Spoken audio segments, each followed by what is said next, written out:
तरक्की करेगा। बस आप अपनी मेहनत और मैं अपने मसालों का जादू यूं ही बनाए रखूंगी। अपनी कामयाबी से खुश होकर अगली सुबह किशन फिर से बहुत जल्दी उठ गया।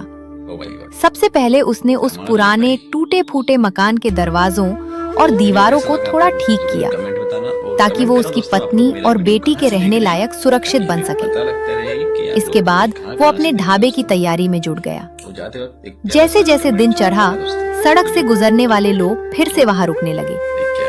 ढाबे पर बैठे यात्री मटन का लुत्फ उठाते हुए आपस में बातें कर रहे थे कि इस जंगल के सुनसान रास्ते में अब खाना खाने और सुस्ताने का एक बेहतरीन ठिकाना मिल गया है।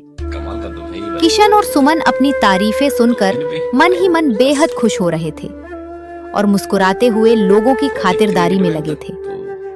इसी तरह दिन गुजरते चले गए और किशन का ये छोटा सा मटन ढाबा लगभग हर समय ग्राहकों से गुलजार रहने लगा।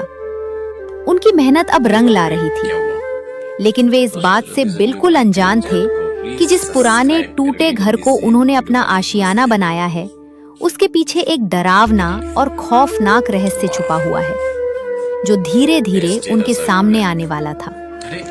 ढाबा बहुत बढ़िया चल रहा था, लेकिन एक दोपहर वहां एक अजनबी आदमी आ पहुंचा। वो दूर खड़ा होकर उस ढाबे और पास के पुराने घर को अजीब नजरों से देख रहा था। उसके चेहरे पर हैरानी साफ दिख रही थी। फिर वो धीरे धीरे कदम बढ़ाता हुआ ढाबे के अंदर आया और सीधे किशन के पास जाकर खड़ा हो गया। अरे भाई, तुम कौन हो? क्या ये पुराना घर तुम्हारा ही है? और क्या तुम लोग यही रहते हो?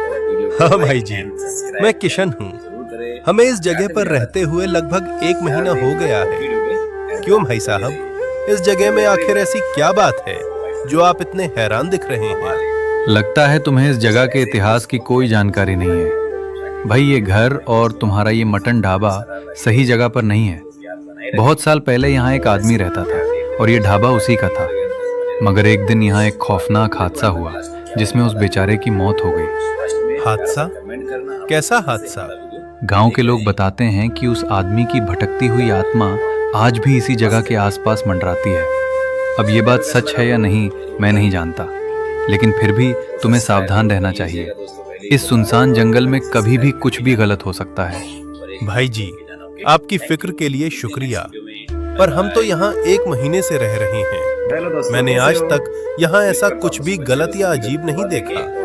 मेहनत की खाते हैं, भगवान सब भला करेगा। इतना कहकर वो अजनबी, जिसका नाम रघु था, वहां से चला गया।